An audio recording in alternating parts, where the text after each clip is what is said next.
So if you're anything like me, you probably watch a lot of YouTube, specifically around AI. And it seems every day it's moving faster and faster. In fact, I built an entire app and website in just 12 hours. The problem was, I eventually asked myself, will this scale? And I said, absolutely not. Today I'm going to teach you why most AI ideas won't be profitable and why Lovable has already dropped their margin down to 35% and why tools like Claude and Cursor have already changed their settings so that you can't have unlimited token usage. Additionally, I'm going to make it really easy for you because I've created a free calculator that you can click on in the link in the description, and I'm going to show you how to use this calculator. So with that, let's go over to the computer. All right, guys. So this is a free tool that I created just for you, link in the description. And hopefully it's a tool that validates your next big thing.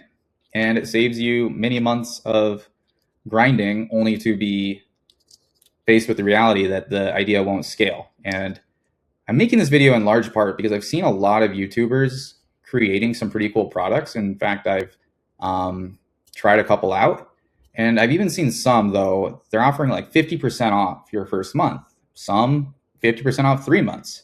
Thank you. But that's not good for them because the unit economics won't work, especially if the customer ends up churning out and they don't end up as a customer in month 2 paying again. So let's start with the monthly price per paying user. I just want to come out and say, if you don't have a price of $50 or more, good rule of thumb, walk. And that's just because the margins aren't there at scale, which we'll get into. But you want to think about how many AI actions per month as well, right? So let's start putting this into action. I have an idea for my dad and potentially for the market. Well, let's just assume we're going big with it and it will be for the market. And it's a ledger and accounting tool for probate attorneys. Don't ask, I don't want to put you to sleep, but there is demand for it because there isn't any all-in-one product that currently does it. And let's just say I want to be competitive. So I'm going to put it at $50 and then we'll go through another scenario where we enter in a higher price.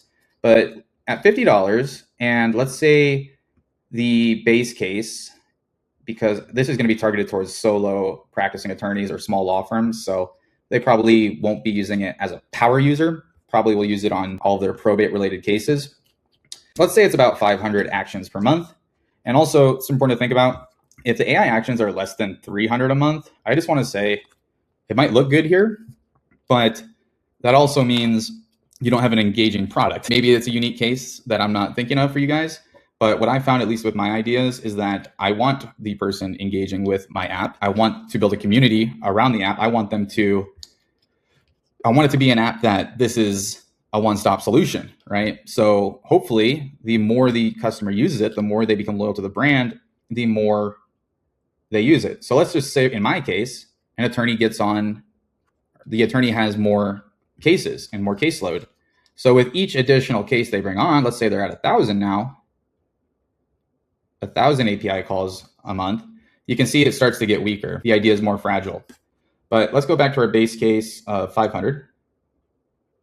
And I know that for my particular case because I've already done the research for my dad at a high level. The next thing we need to think about is the API cost per token.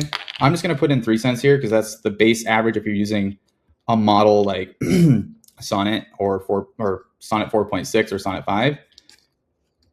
If you're like me, you're probably going to go down to DeepSeek and go even cheaper. But if you're not comfortable with the Chinese models, you can use the base average. Or if you don't know, I have a drop down here and you can enter in your averages or just ask Claude. Claude will tell you once you tell it about your business. Safe, it's probably only going to go up, right? And you're going to have to improve your product to keep up with the market.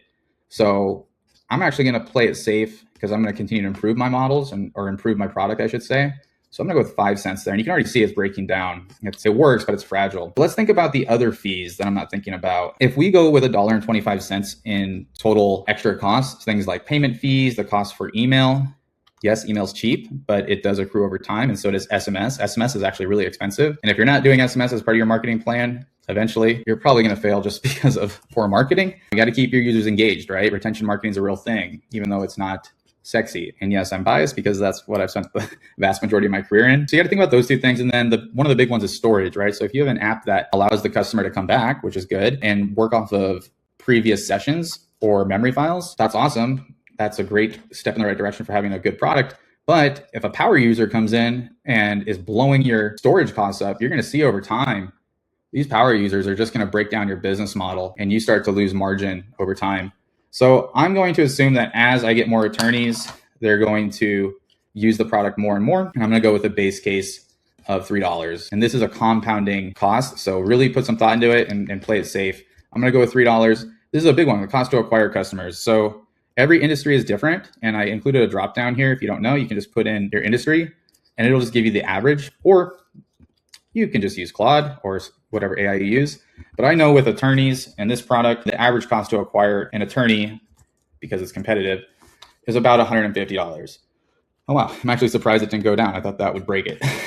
And I know that because I ran Google ads for my dad and all of his colleagues. And the cost per click was outrageous. Okay. Intro offer. So if you watch the YouTube videos that I've watched, you'll see that a common theme is make sure you have a lead magnet. That's good, and that's good practice, but sometimes that can be misconstrued. Misconstrued? It's a euphemism, I will say, for discount. And as a marketer, we love discounts, and we hate it when we can't use them. But it's really important to think about because that'll eat right into your margin. So if you have a product that is cheap, like let's say it's $20 or less than $50, it's going to be really hard for you to get away with having an intro offer. Ideally, you have a product that's premium and it doesn't even have an intro offer. So the last thing we need to, or last couple of things we need to think about are your churn rate and your fixed monthly costs. So if you have a churn rate of 8.5%, that's actually pretty good. That's definitely in line with the industry average. But the reality is AI startup ideas will have a high churn rate. And that's just because, how do I say this delicately? Most ideas suck and they're not fully built out. People rush into them. I'm guilty of it. I used Fable 5 and I built an entire app in a day. And then I was like, wow, I'm a genius. I'm going to get rich. And then I asked myself, would I pay for this on a recurring basis? And the answer was no, absolutely not. So it's a good exercise, but I probably should have started at that point or that thought. But it's really important to think about what your churn rate will be. Best case is 8.5%, but unless you have experience with this industry or this market, I would play it safe, right? I would go with 15%. I've even stress tested at 25, 30%, just because the reality is I don't know. I don't have the raw data. So I'm going to go with 15% here. You can already see it never recovers. We'll get to that in a second. Our fixed monthly costs. So if you're like me, you love technology and you nerd out over it. At the lowest rate for the ideas I've had, my fixed costs alone have added up to at least $300, right? So the website cost for hosting for that, but then all of the software that goes into running the tool itself, it's astounding how much it has added up. All of the API connections, all the plugins. I'm kind of guilty for it, or I should say it's kind of my fault because I love technology. But the reality is, as you scale over time, as you get bigger, I guarantee you, your fixed monthly cost will go over $2,000. And if it's not, you're probably not improving your product. So I'm going to go with $1,000 here. And you can already see this is not working out. You can see the revenue per user, $50. The AI costs are insane. It's $25. And then the other variable costs are further eroding it. And you might be wondering, what's going on here? Why is it? What do all these numbers mean? Well, you can see in this case, a customer is worth $146 over. That includes my intro offer as it says there. But really the big thing is my cost to acquire the customer. It's just so high. So that's really why I was saying this earlier. You need to have a higher priced item because it helps pad your margins. If you compete on price, you're screwed. It's a race to the bottom.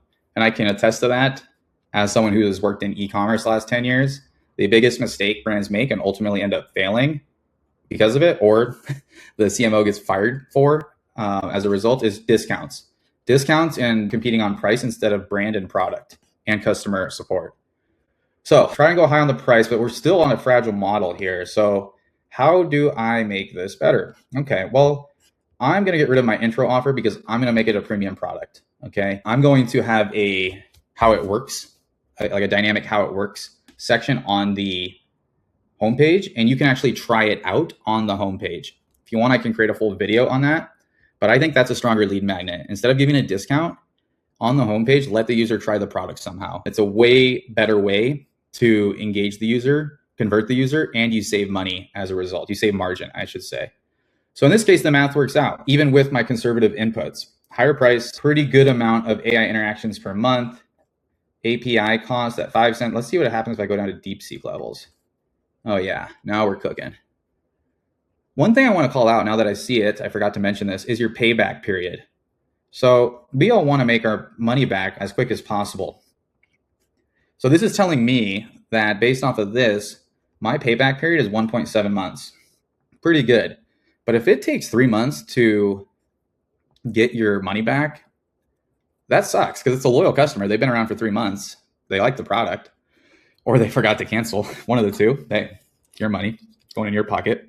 But I want to get paid as quickly as possible. If you have a higher priced item, that's good. That's definitely what you want. If you have a cheap product and you want to compete on price, you're screwed. And even if it says in my calculator it's fragile, look at the payback period in this case. I'm not waiting nearly 8 months to get my money back to acquire a customer. And even then, you better have a damn good product or a loyal community for them to stick around for that long. I would play it safe because you don't know and I don't know without raw data if that's possible. So go high, be conservative, play around with it. But I definitely would stress test this as much as you can, because the last thing you want to do is spend 3 months, 6 months, however many months building out your product, accruing a ton in token costs like I have. But I'm learning. That's okay. Progress. Only to find out that the unit economics don't work. So be patient. Do the boring work and become a billionaire with intelligence. Quit your day job that way, guys. All right. If you made it this far, I really appreciate you. I appreciate your patience. Entrepreneurship's hard and it's fun, though, at the same time. It really is. And I really like creating this content, although it's a bit of a pain in the ass sometimes. I know the final output is a lot of fun for me. So I love you guys. Stay tuned until the next one.